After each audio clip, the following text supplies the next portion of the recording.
जैन जी की एजिटेशन के बाद मुल्क के जो हालात बने हैं उन्होंने मेरे को चिंता में डाल दिया है। इस समय सत्ता पक्ष जो है वो डर की वजह से इतना ज़्यादा कंफ्यूज्ड है कि वो राइट डिसीजन नहीं ले पा रहे हैं। जितने भी इंस्टीट्यूशन हैं वो सारे फेल हो चुके हैं। आप देखिए, कल की खबर है कि सुप्रीम कोर्ट में एक 20 रुपये की रिश्वत के केस को 30 साल लगे डिसाइड होने में, और अब उस सब जाके सुप्रीम कोर्ट ने उस इंसान को बरी कर दिया है। ये है मुल्क के हालात। और हमारे जो सीजीआई हैं वो इन चीज़ों पे ज़्यादा अपना ध्यान देने की बजाय पता नहीं किस किस तरह के बयान दे रहे हैं। दूसरी तरफ चाहिए तो ये था कि बच्चों के साथ, नौजवानों के साथ संवाद किया जाए और उनकी भावनाओं को समझा जाए, और उनके जो हमारे जो पॉलिसीज़ हैं उसमें कोर्स करेक्शन किया जाए, पब्लिक वेलफेयर का ध्यान किया जाए। मगर ये 12 साल की सत्ता ने अभी तक कुछ नहीं सीखा है। ये फिर वही अपने पुराने जो हथकंडे हैं उन्हों से ही देश को चलाना चाहते हैं, ध्यान भटकाना चाहते हैं।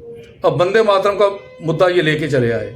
अब वंदे मातरम ये मैं समझना इनसे चाहता हूँ कि आप लोग गुरुदेव रविंद्रनाथ टैगोर, महात्मा गांधी, मौलाना आज़ाद, सरदार पटेल, इन सभी से ज़्यादा आप समझदार हो। जब उन्होंने एक चीज़ को इतने सालों पहले हर चीज़ डेलिब्रेट करके ये डिसाइड कर लिया कि वंदे मातरम का इतना पोर्शन जो है गाया जाएगा, ना who you are to force it on the nation. तो ये सिर्फ ध्यान भटकाने के ढंग है, और ये चीज़ें जो हैं मुल्क को एनार्की की तरफ ले जाएंगे। दूसरी तरफ प्रधानमंत्री लाल किले से कुछ और ही बोली जा रहे हैं। अब मुल्क के हालात ऐसे बन गए हैं कि यहाँ पे लोगों के मन में एक भावना पैदा हो रही है जिसका मेरे को डर है। वो ये है कि हम 10-20 हज़ार, 50 हज़ार, लाख बंदा इकट्ठा होकर अगर हम धरना दे देंगे तो हम सरकार से जो मर्जी मनवा लें। This will create a anarchy like situation. इस चीज़ से बचना चाहिए।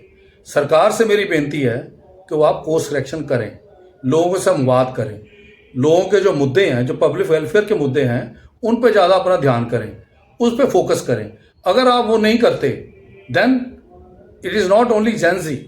मैं चाहता हूं कि हर जनरेशन को निकलना चाहिए बाहर, और ऐसी सरकार जो लोगों के हक में का बात नहीं कर सकती, उनके लिए अच्छे प्रोसीजर नहीं ले सकती, उसको सत्ता में रहने का कोई हक नहीं है।